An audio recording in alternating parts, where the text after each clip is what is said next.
ओम नमः शिवाय। प्रणाम। शिव साधना एक जीवन की खोज है।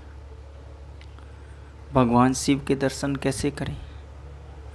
शिव साधना में अगर आप ढलना चाहते हैं तो कैसे ढलें? अपने नए जीवन की खोज कैसे करें? ये सारे ही पहलू जुड़े हुए हैं। आज आपको इस वीडियो में इसी से संबंधित पूरी जानकारी देंगे।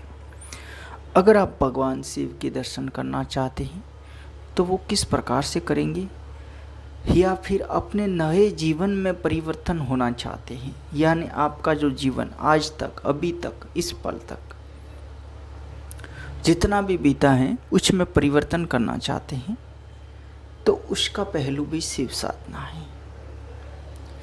आप शायद ध्यान योग कीजिएगा, योगा कीजिएगा, मेडिटेशन कीजिएगा, जो कुछ कीजिएगा, शिव साधना से जुड़ा हुआ ही पहलू आपको नजर आएगा। आपसे निवेदन है, अभी तक आपने इस चैनल को सब्सक्राइब नहीं किया है तो कर दीजिएगा और वीडियो को ज़्यादा से ज़्यादा लोगों तक शेयर जरूर कीजिएगा। अपने एक नए जीवन की खोज के लिए आप निकल चुके हैं। अगर साधना क्षेत्र में आगे बढ़ना चाहते हैं, चाहे साधनाएँ कैसी भी हो, तामसिक हो, सात्विक हो, ये ज़रूरी नहीं है कि आप शिव साधना कर रहे हैं तो केवल सात्विक ही साधना कर सकते हैं या तामसिक ही कर सकते हैं, ऐसा भी ज़रूरी नहीं है। शिव साधक होता है वो तामसिक और सात्विक दोनों ही साधनाएं कर सकता है। अगर आपको पता नहीं है तो मैं बता देता हूँ कि अघोरी होते हैं, अघोरी शिव साधना से ही आगे बढ़ते हैं और अघोरियों का मुख्य तंत्र क्रिया में कार्य होता है वो तामसिक क्रियाओं से ही होता है। इसलिए आप ऐसा दिमाग में है कि महादेव की साधना कर रहे हैं तो तामसिक क्रियाएं नहीं होनी चाहिए, वो नहीं होना चाहिए, ये दिमाग से निकाल दीजिएगा। माँ काली के साथ में शिव का वास माना जाता है, ठीक है। जो माँ काली है वो ही पार्वती का रूप माना जाता है। जो शक्तियाँ माँ काली के तौर पर काम में ली जाती है वो पूर्ण रूप से तामसिक क्रियाओं पर ही कार्य की जाती है, पूर्ण रूप से। तो फिर इसमें शिव जी तो साथ में ही होते हैं। फिर अगर कोई कहेगा कि यहाँ पे तामसिक क्रिया नहीं चलेगी, महादेव का मंदिर है या महादेव की साधक है, साधना है, तो कैसे होगा? चलो ये बात छोड़ते हैं, बात करते हैं नई खोज की। शिव साधना में शिव के दर्शन कैसे करें? अगर आप कहीं सारी साधनाएं करके बैठे हैं या नए ही साधक बनना चाहते हैं और शुरुआत शिव से कर रहे हैं तो जीवन बेहतर रहेगा। आपको इसमें ज़्यादा कुछ नहीं करना है, अपने मन कर्म को पूर्ण रूप से शिव में लगाना है, यानी आपका अंश अंग जो कुछ भी है वो शिव में समर्पित करना है। चलते फिरते बैठते उठते आप शिव के चिंतन में ही रहे, चाहे आप मंत्र जप करें या महादेव रटे, शिव का आप चिंतन करें। बिना चिंतन का मतलब होता है कि उनके प्रति सोचना। चिंता होती है ना एक तरीके की, कोई दुविधा होती है या किस प्रकार से किसी दुविधा में इंसान फंस जाता है तो फिर वो बार बार चिंता होती है कि चिंतन होता है कि यार ये हो गया, वो हो गया हूँ।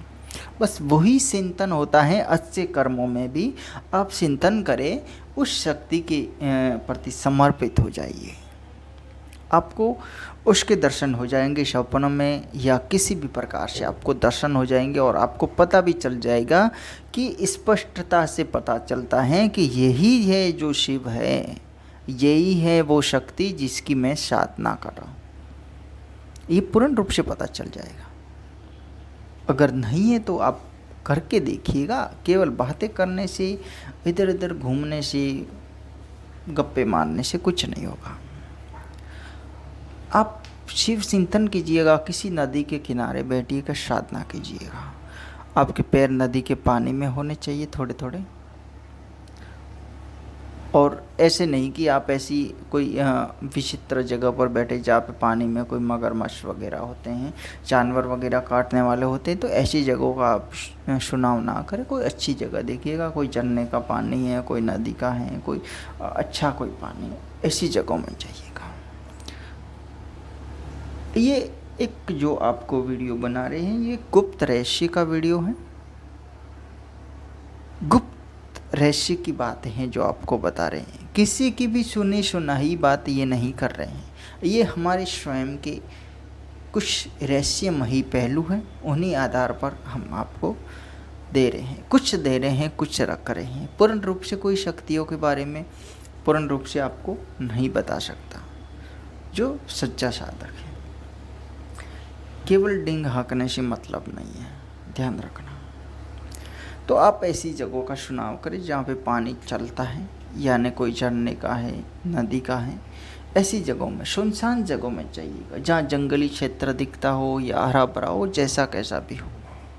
ऐसी जगहों में जहाँ आसपास में लोगों का वास कम से कम हो, या आपके कोई खेत खलियान वगैरह वहाँ से पास से कोई नदी गुजरती है, तो आप वहाँ पे भी ये साधना कर सकते हैं। बस वहाँ जाइएगा, अब साधना कीजिएगा, शिव साधना कीजिएगा, ज़्यादा कुछ नहीं करना। ओम नमः शिवाय का जप कीजिएगा। आप कुछ दिन पूर्ण रूप से मन लगा दीजिएगा, महीनों का नहीं कह रहा हूँ मैं, कुछ दिनों का कह रहा हूँ। आपने अगर जीवन समर्पित कर दिया है तो आपको उसी कुछ दिनों के अंदर भगवान शिव के दर्शन भी हो जाएंगे, किसी भी रूप में हो जाएंगे, लेकिन हो जाएंगे। हमने जो किया वो पहलू भी है, हमारा जो रहस्य है वो रहस्य ही है। हमने शिव दर्शन किए या नहीं किए वो एक रहस्य है। पूर्ण रूप से कोई भी साधक आपको ऐसे कैसे बता सकता है कि मैंने ये, जैसे वो कोई दुकान का कोई सामान होता है ना, वो भी आपको पूर्ण रूप से उसका बिलिंग नहीं बताता है कि मैंने ये 50 रुपये में ख़रीदा है और मैं आगे उसको 100 रुपये में, 80 रुपये में बेच रहा हूँ। तो ऐसा आपको कोई नहीं बता रहा। तो ये तंत्र है, साधना है और अपने जीवन का परिवर्तन है। सबसे बड़ा पहलू यही होता है कि जीवन का परिवर्तन। जीवन का परिवर्तन कैसे होता है? जब आपके अंदर अध्यात्म शक्ति का वास होना शुरू होता है तो आपका जीवन है वो बदल जाता है। आम लोगों से, घर वालों से, यार दोस्तों से, जो भी आपका मित्र मंडल, चलने फिरने की जगह है, उनसे काफ़ी आप अलग महसूस करना शुरू हो जाते हैं। ये जब भी घटित होता है जब आप किसी साधना में लगे रहते हैं या आपका जीवन है उस शक्तियों को समर्पित किया हुआ होता है। आप शिव की साधना करते हैं, उसके साथ में कई सारी और भी साधनाएं कर सकते हैं। उनके गणों में बहुत आते हैं, भैरव है, वीर है, बेताल है, कोई बहुत सारी शक्तियाँ आती। ये सारी ही शक्तियों का वास भगवान शिव और माँ काली से उत्पन्न माना जाता है। चाहे उसमें कोई भी शमशानी शक्ति हो या कोई भी शक्ति हो।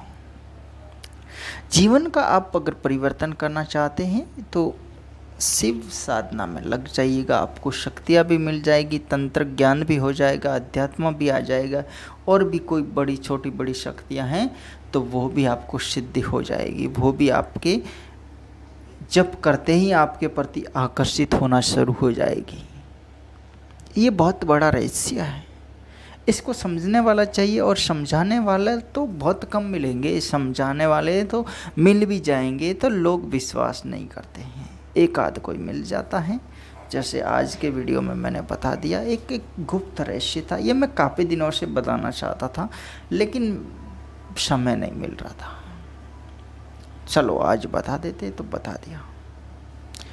शिव साधना में शिव के दर्शन का यही रहस्य है। किसी भी पागलों के पीछे घूमने की ज़रूरत नहीं है, वो करो, ये करो, वो करो। इसमें आप चाहे हवन वगैरह कुछ भी करने की ज़रूरत नहीं है। आप हवन वगैरह करते हैं तो अपने मन के अनुसार कीजिएगा, किसी के कहने से ना कीजिएगा। आप शिव साधना करते हैं तो उसके साथ में और अच्छा क्या कर सकते हैं? अच्छा ये कर सकते हैं कि आप अपने घर पर या जहाँ पे भी रहते हैं एक शिवलिंग का प्रतिरूप लाइएगा। शिवलिंग जो विशेष पत्थर का शिवलिंग होता है, ब्लैक पत्थर का वगैरह आपको कहीं मिलता है तो ब्लैक पत्थर का लाइएगा, बेहतर रहेगा। जो पूर्ण रूप से एक पत्थर का बना हुआ होता है वो शिवलिंग कहीं से भी आप लाइएगा और उसका आप उसकी स्थापना अपने अनुसार कीजिएगा। किसी भी पंडित को या किसी भी महान ज्ञानी को लाने की जरूरत नहीं, अपने हिसाब से स्थापना कीजिएगा। रोजाना वहाँ पे जल चढ़ाइएगा। दूध का नहीं कह रहा हूँ मैं, जल का बोल रहा हूँ। एक कप तांबे का छोटा सा लोटा रखिएगा, उससे आप कलश या लोटा जो कुछ भी रखते उससे आप रोज़ाना पानी है जो सुबह का नल से आता है तो वो बेहतर है, अपने कुएं का है, जहाँ कहीं भी है, नदी का है, वहाँ से लीजिएगा और रोज़ाना 10-20 लोटे रोज़ाना उस पर पानी चढ़ाइए। और पानी चढ़ाते चढ़ाते ऐसे नहीं कि हठाक से आपने उड़ेल दिया और खाली हो गया, उसको धीरे धीरे धार लगाइएगा, धार लगाइए और उस धार के साथ में ही आप पूर्ण चेतना के साथ में, चिंतन के साथ में ओम नमः शिवाय, ओम नमः शिवाय, ओम नमः शिवाय, ओम नमः शिवाय इस जप का शुरुआत कीजिएगा। और इसके साथ में आप और भी मंत्र करना चाहे तो उसी धार के साथ में करते जाइएगा। जब एक लोटा खाली होता है दूसरा लीजिएगा, दूसरा खाली होता है तीसरा लीजिएगा। जब तक आपको समय मिलता है सुबह 10-15 मिनट आधे घंटे तक ये कीजिएगा रोजाना। और आपका मानसिक चिंतन है वो शिव से जोड़िएगा, सब कुछ हो जाएगा, सब कुछ परिवर्तन, जीवन बदल जाएगा आपका। यही तो एक गुप्त रहस्य की माया होती है। साधु संत ज्ञानी मुनि ऋषि मुनि जो कुछ भी होते हैं वो अपने कुछ विशेष रहस्य से होते हैं। किसी के पाखंड फैलाने से कोई नहीं बढ़ता है, इस बात का भी ध्यान रखिएगा। अगले वीडियोज में आपको और भी बहुत सारे कुछ बताएंगे। हर शक्तियाँ होती है, हर शक्तियों का आह्वान करना होता है, हर शक्तियाँ आती हैं, कई सारे अनुभव होते हैं, ये सब करने वाला होना चाहिए ना। अगर अपने में इतना मतलब जोश होना चाहिए कि वो शक्ति को अपन आकर्षित करे। अगर जोश ही नहीं है तो वो शक्ति आकर्षित कैसे होगी? यही तो बड़ा रहस्य होता है। किसी ने कह दिया 10 माला कर दे, 10 माला रोजाना कर दे, 11 दिन में हो जाएगा।